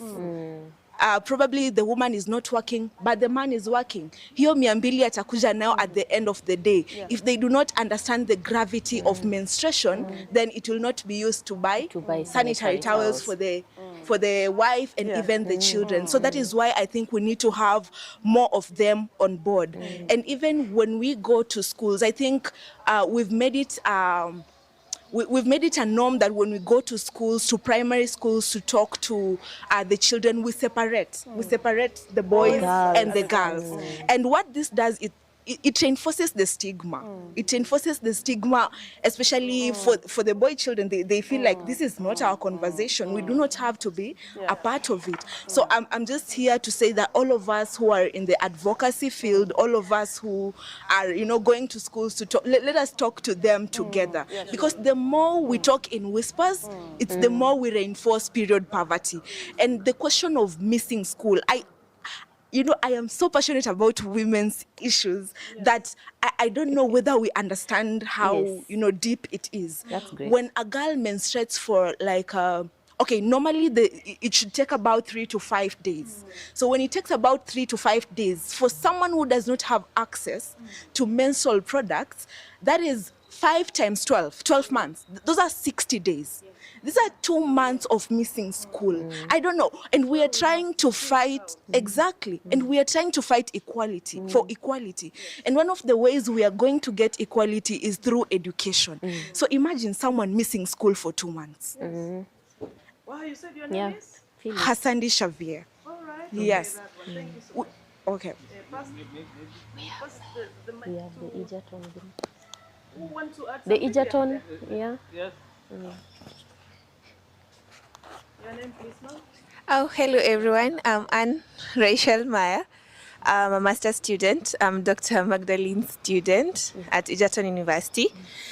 And Anne is also the founder of the Green Embassy Kenya. It's an NGO focusing on climate action, environmental sustainability, while including the gendered aspect. So mine is just to point out on the embracing sustainability of the menstrual products.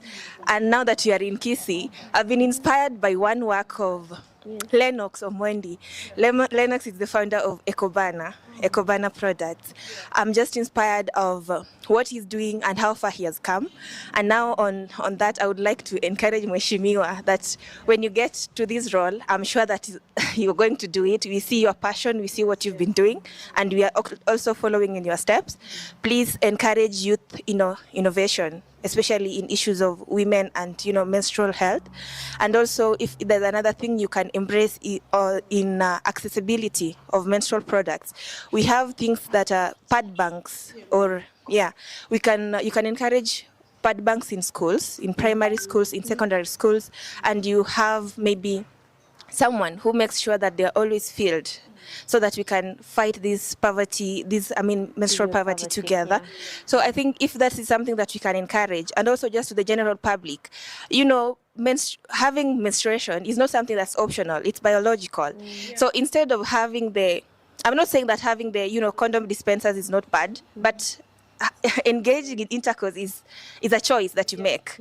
But having your menstrual period is not a choice that you make, it's something that exists. So if we can have the pad banks along with that, I think we are going to make a big stride in fighting menstrual poverty. Thank you. Before we go to Madam, let us go to Boy Jad. You. Give this one. And then this one. All of them will speak. You can stand there. Thank you so much, girl child, for your feedback, for your comments. Very positive one. Mpaka umechallenge mheshimiwa akiingia atusaidia na miswada ambayo itakuwa huko, mpaka hata akitoka mswada wake utabaki na ifanye kazi. Hizi vitu tunapitia kama wanawake, we are saying enough is enough. Nobody should miss school, nobody should go through what we are going through. Yes, please. Much for this opportunity. For those who are watching, I'm Obando Tyson, founder Young Solidarity Foundation that has been on the forefront planning for international menstrual hygiene for Kisii County. First of all, vote of thanks to Mheshimiwa Roselyne Nyakona for holding our hands. Secondly, to Dr. Magdalene Gesare. Then thirdly, to our viewers. And then maybe you are asking yourself, oh, Tyson, why are you in the panelist of menstrual hygiene? My question back to you is that modern dynamic world means that men should support exactly women, and women should also support men. So we are standing in solidarity to ensure that today's society feels safe to girls and also feels safe to our mamas back at home. So to wind it up, welcome to Kerere Girls for International Menstrual Hygiene Day. Thank you so much. Thank you so much. Thank you so much. Thank you. Pass it to the other gentleman before we give you. Okay. Thank you for this opportunity. Yes. I'm Biden Omoke. I'm here with the lead of Tyson. Yes. And I don't know much about menstrual periods, but I'd like to raise a concern. It's okay that she'd say that we need to bring both boys and girls together when doing the talk. But don't you think some of these girls, especially those young ones, some of them are undergoing some personal problems, maybe traumas since they were little kids. Don't you think that there's a way you can find that you talk to them individually so they can share their personal issues? Yes. And to another issue, so our providers, the dads, sometimes they tend to leave their daughters, especially when they reach campus. You find the situation whereby when a girl reaches like third year there, they are left to fend for themselves. So they end up doing some things, some shady things here and there, baba and all that. Is there a way that also the fathers can be open-minded and try to deal with the kids equally? Yeah. Thank you. Yeah. Thank you so much. Side. She can Yeah, use but, it. that one, then you. Yeah, please. Yeah. Okay, thank you for this opportunity. My name is Sharon Waiwa, a clinical medicine from Kisii University, a young Solidarity Foundation member. And what I can say first, this goes to both boys and girls. First, we have to accept that girls at a certain point of age undergo some changes, and one of them is that some will start having menses at different points of the age of their ages. And what I can add, apart from the availability of the pads, is that we focus on the hygiene part, that they should bathe at least once in a day, more so for our young ones.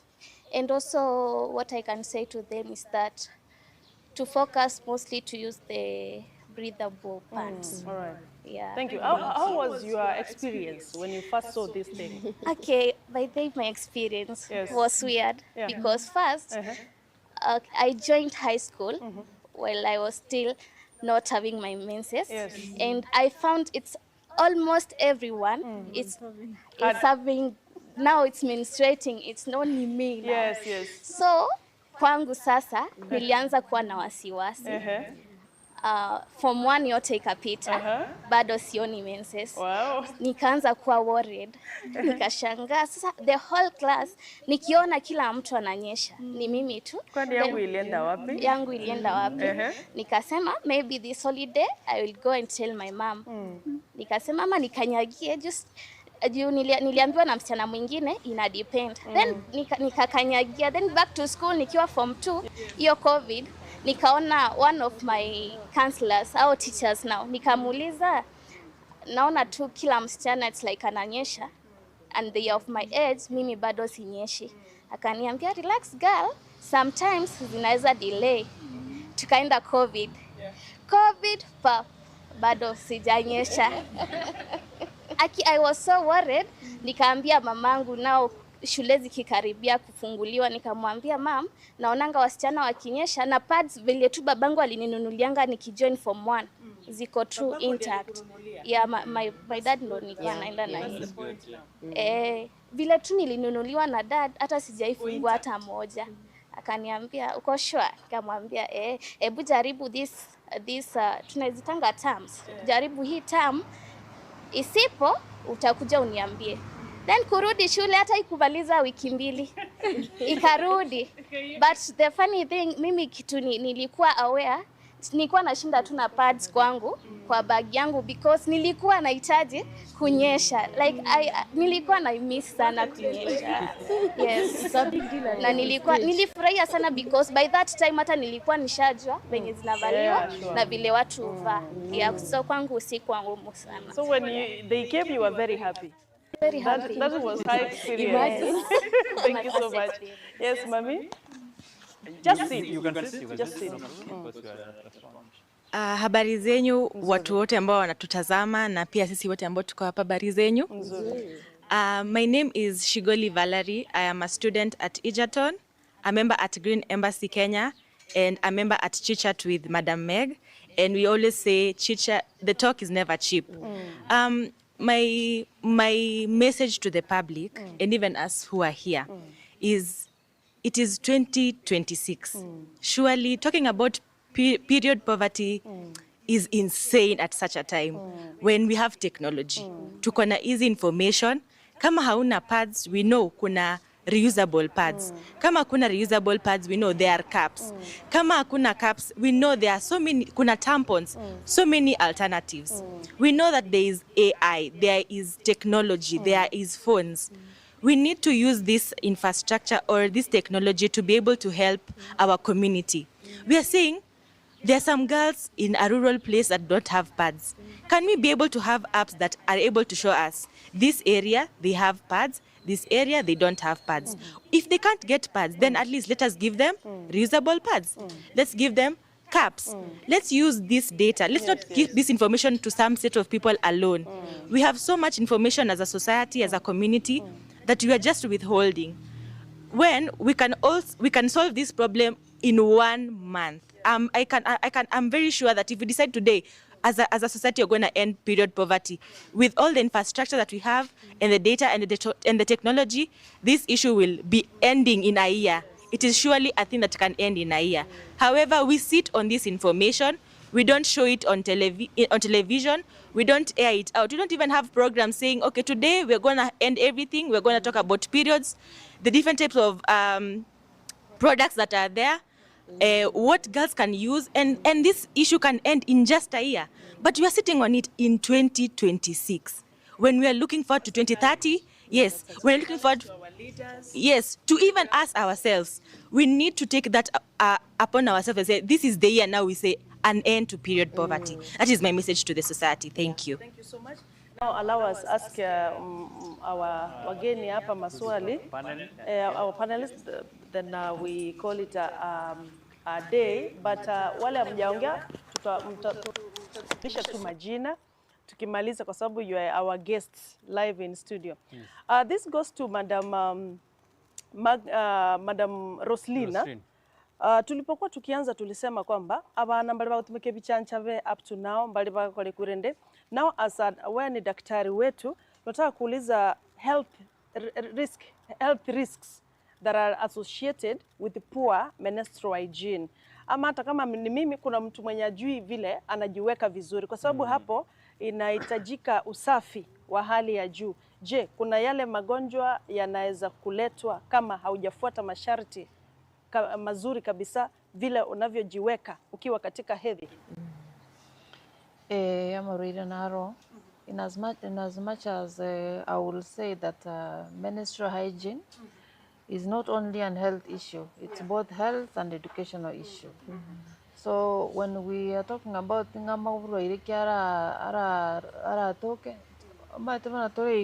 as a human beings, we have normal bacteria but once there is some bit of disruption, then it becomes an infection. So, and they are everywhere, kila mahali tuko hizo, the microorganisms that cause disease, they are everywhere. So that is why it is important for us to teach, on the educational part, to teach our children on how they are supposed to handle the issues of hygiene.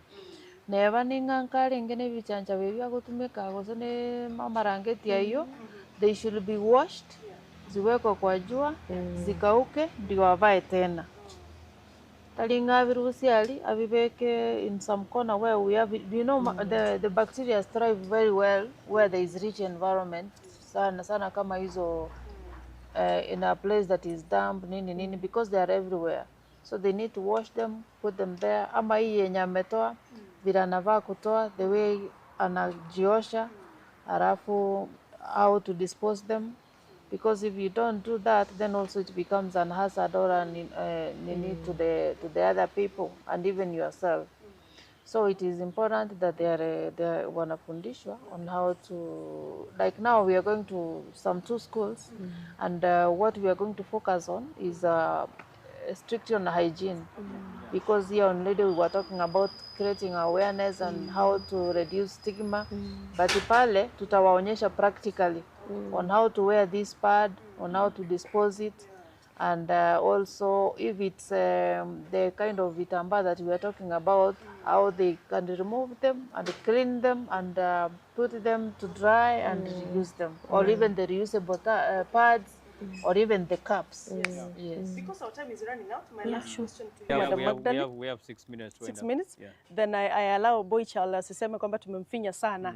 But our audience, thank you very much for your positive feedback, correct comments, and the challenges to our leaders, especially our leader here who is incoming. Achukua hayo maoni yote, endelee kuweka pamoja kwa sababu we know we are only waiting for the time so that afanye mambo vile inastahili. Yes. Madam Magdalene, there is a mwanafunzi pale alisema kuhusu stigma na Phyllis alisema kuhusu taboos. Have the government done something to address this? Because we are saying a taboo at this time and a stigma at this time 2026. What is the government doing about it? Because this should be an initiative from the government downwards. Iwe ni kama ni sheria. Yes. What was stigmatized and all this. What's the government doing? Or has it done something to address that? We shouldn't start by asking government. We should look at when you talk about stigma, it's more of a community and the cultural and societal. So it is upon us who are in the society to tackle such. Sometimes we must not put blame on government with everything, because even if government, as you heard, we have policies, we have laws. Implementation is the issue. Issues to do with stigma are more of community and sensitization, creating awareness and informing people that this is not something that we are supposed to be dealing with in this day and age. The reason why I asked, sorry for cutting you short, is it should be our responsibility, but nothing has been achieved. So that's why we're asking if the government can chip in through our leaders and educators and something can happen. We must not say that nothing has been achieved. No, we shall be talking about a cup that is half full or half empty. Let us look at that cup of, in the sense that it is half full rather than half empty. There are strides that have been made towards even stigma. Sensitization is ongoing. The only challenge is it has not reached everybody. You see, if you ask any girl in Nairobi, for example, how well informed they are about menstrual hygiene, they are so well informed. You know, Nairobi, there are so many programs that happen. Even as now that we are here, anybody who's watching and they have children, they are getting it. So what we need to look into is kufikisha mashinani. Now, for that to get mashinani, it can work through schools and institutions, because schools are in mashinani. In every corner of the country, there is a school. There are teachers. Probably begin with enlightening the society, then go to the teaching fraternity and everyone around there, because every school has a guidance and counseling department. They have teachers in the schools. They have all other programs that they run. So inviting health professionals who are also in the remotest part of the country to just go and share knowledge should not be a very big issue. So we just need to reach the remotest part of our country. Otherwise, there are strides that have been made. Yes. We need to wind up because time is kuna wale watuambie majina. Kuna wale watuambie what next. Yes. Yes. Began, I said that I'm from Egerton University, and just to inform the audience that I came with 5 of my students from Egerton University. They are on with their masters in gender and development studies. So they are here with us. And hiyo inamaanisha kwamba tumeleta pia salamu za kutoka Egerton University from our Vice Chancellor, Professor Kibwage, and the director of the Institute of Gender. She's called Dr. Chesikao. She is very happy with what we are doing, and she released her daughters and said, go out and share this. So they can, yes, they can, yeah. Before we end up, wanafunzi wengine watazamie hii inaenda kwenye. Leo ni International Day for Menstrual Hygiene. Yeah. Nimeona sana imechangamkiwa sana. What next? Utanyamaza. Sasa unaona NGOs leo ndio zimekuja, tunaona kwa TV leo ndio siku ya kusherekea hapa na pale. Hii siku ikiisha, itaisha hivyo ama what happens? What next? Yes. I can go first. Yeah, you can go. Yeah. Okay, so this is a day that is marked, and if in case you are wondering why on this day, 28th, women have different circles. Yeah. So there is 21, there is 28. World settled on 28. Yeah. It does not mean that this is the only day this activity will happen. The members from NGOs here, they know that every time they collect the sanitary towels, they are always on with the activity.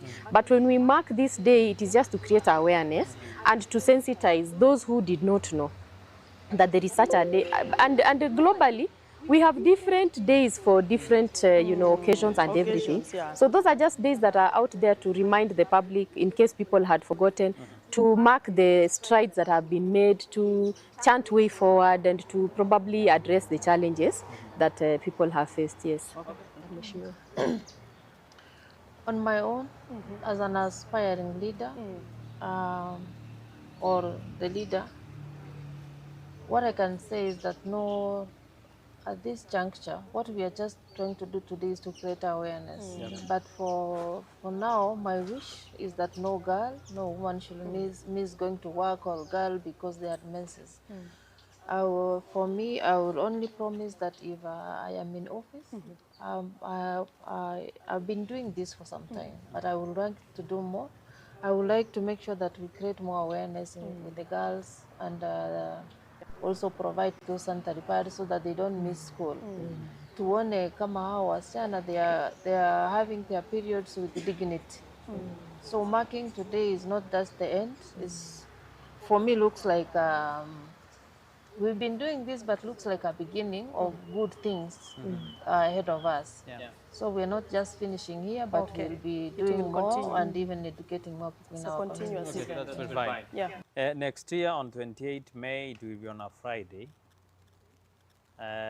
Nengagiyo kwenye kampeni jitindi ete sana wa Roselyne bwana. Itakuwa lini? It will be on a Friday. A Friday, a day like this? Day on next year. Next year, 2027. Okay. We will be remaining for 3 months. She will be on a very serious campaign. So Advance to be here with Dr. Meg. Yes. So that we can talk about the progress that we have made. Yes. I think next year challenge tumeona mwaka huu asitakuwepo. Tutakuwa tukipiga hatua. So I think kuna wanafunzi walikuwa waongea. Pass the microphone, watuambie majina, usiwache nyuma. The last word tunaambiwa hapa kwamba time yetu imeisha. Ndio. Wale wanafunzi wale hajasema jina lake. Yes. Jambo moja tu. Alafu Good morning, everyone. Good morning. My name is Sunis Njeri. A bit of my experience. Mine, I was just going to prepare the altar. I remember it was on a Sunday. It started. And through the background interpretation and some Christian teachings, I felt so unclean. I was afraid, ashamed. But now I understand about the menstrual hygiene. Thank you. Thank you so much. I'm from Egerton University. And a member of Chit Chat with Dr. Meg. That's fine. Okay. Good morning. Good morning. My name is Nina Richard. As we mark this day, International Menstrual Hygiene Day, I would like to make a shout out to the men and boys who are involved in making a period-friendly world for the ladies. And to all who have been here this day, I would also like to thank you because while doing this, you are also campaigning for a period-friendly world. Thank you for that. Thank you so much. I'm doing my master's in Egerton University in Gender, Women and Development Studies. Wow, that's nice. Hello, everyone. My name is Fosia Kamadi, a master's student at Egerton University and also a member of the Chit Chat with Dr. Meg. I'm glad to be in this panel today. At least I've learned a lot. For my experience, it was quite smooth. I had an elderly sister who helped me from the start up to the end. Then I had a question concerning the caps. Can a virgin put on the caps? Thank you. All right. There is a potential. That is a very good question. We are winding up, Joshua. A minute. We are Give us winding 5 minutes and then we can. Yes, good morning, everyone. Yes, mine is just to. My name is Dolene Mora, one of the directors from Young Solidarity Foundation. And mine is just to give remarks on advocating on the issue about what steps can community leaders take to include men and boys in the conversation to help normalize periods and the end of stigma.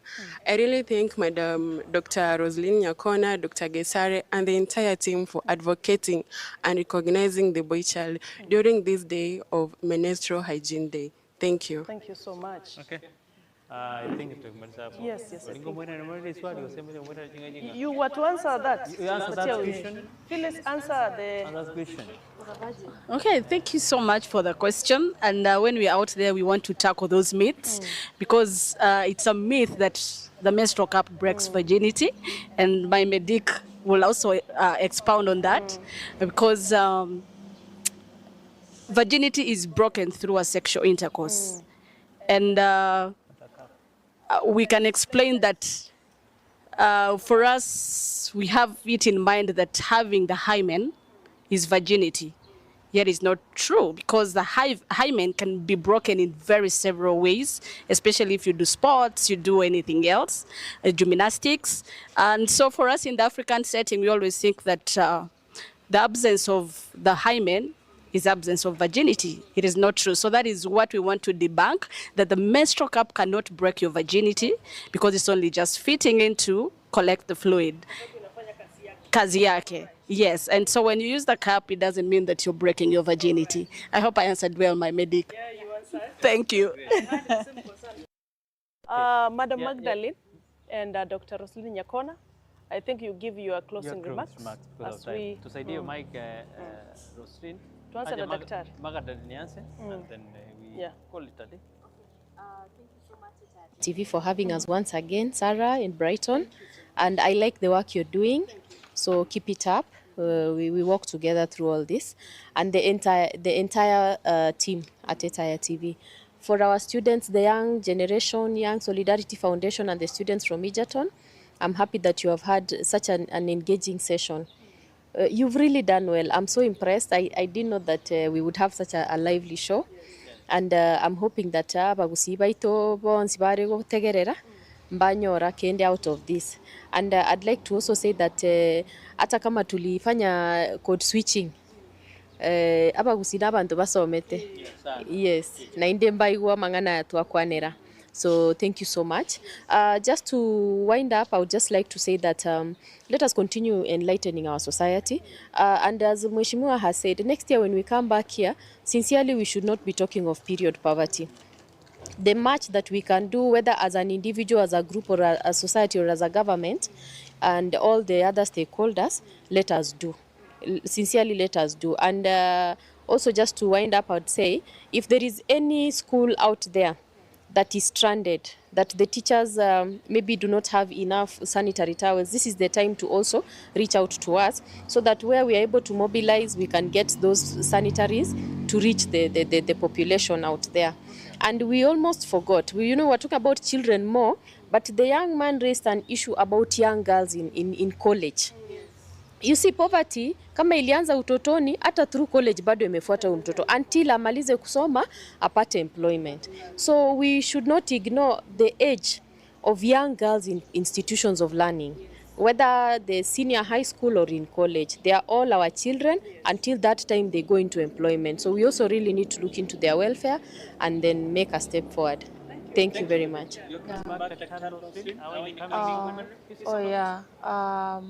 For me, what I will say is that let us work together to make sure that no girl misses class, to make sure that no girl loses her confidence, no girl misses her class because of menses.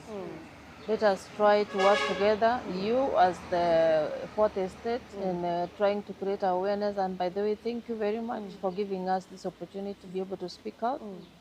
And also thanking also the young people in this room for their contribution and resilience. So let us keep working together so that we make sure that at least we are able to bring down the stigma, and also to be able to make sure that our girls go to school without fear and without feeling any stigmatized. If you go there, you're on your menses, but you're confident, because somehow nobody is talking about huyu akona menses ama nini kitu kama hiyo. And I'm also asking the viewers, especially those ones who are voting in Kisii, kindly vote for me, because in voting Roselyne, then we know that we are supporting these young girls and women. Thank you. Kekusi inkore bari batari koigwa Kenya morereke nko basaba mowa ke kure kyagere kero mowa kero Roselyne ekura mwake mwakonyero mwana oyo moiseke no mwana oyo no mongina na bagaka, and indeed the whole community. And thank you very much for always listening to us as Etaya TV. Na bali bonsi ipi bato tegerera te bato volio maswali bato rikera chi message. Thank you very much. Thank you. Thank you so much. Incoming Women Rep Kisii County 2027, Dr. Roselyne Nyakona David. Byron Abiero amesema let us embrace this issue. Call me Forrester Byron Obiero from Egerton University. For those very many remarks before mzee wa kazi amalize, we have to clap for ourselves. Actually, for this day. Thank you so much for showing up. Thank you so much for your feedbacks, Dr. Magdalene. Thank you very much. Mukienda back, we pray for your safety. Our incoming, we are together here and we'll always be here for you. And thank you for your support. I always follow. The support you give Mheshimiwa, carry it on, carry it on. Yeah. It is women and women support. Thank you very much. Nchinkuru kwa Sara Nyarangi Ontita, entingana eta breakfast show. Mama Africa, korugeiga eta ya breakfast show. Bia kigimo mwanchumiri beda dervision kwa wale wote ambao wamefanikisha kipindi hichi.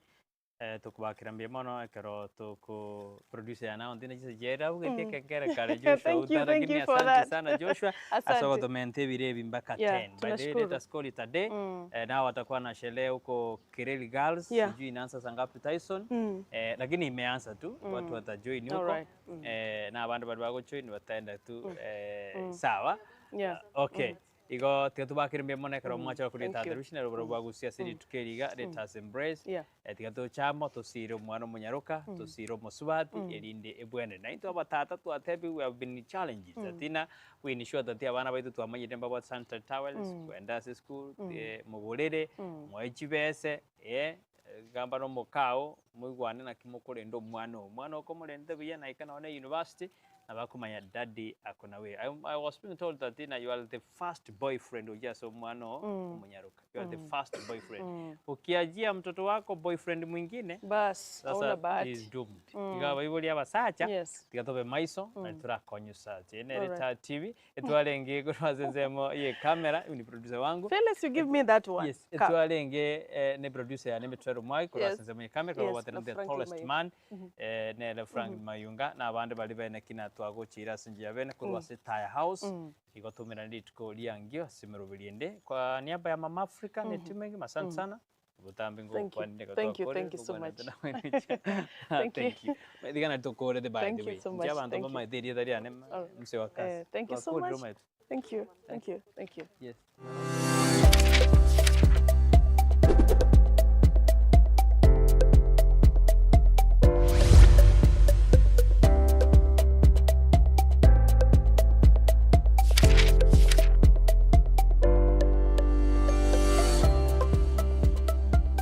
Asante kwa kutazama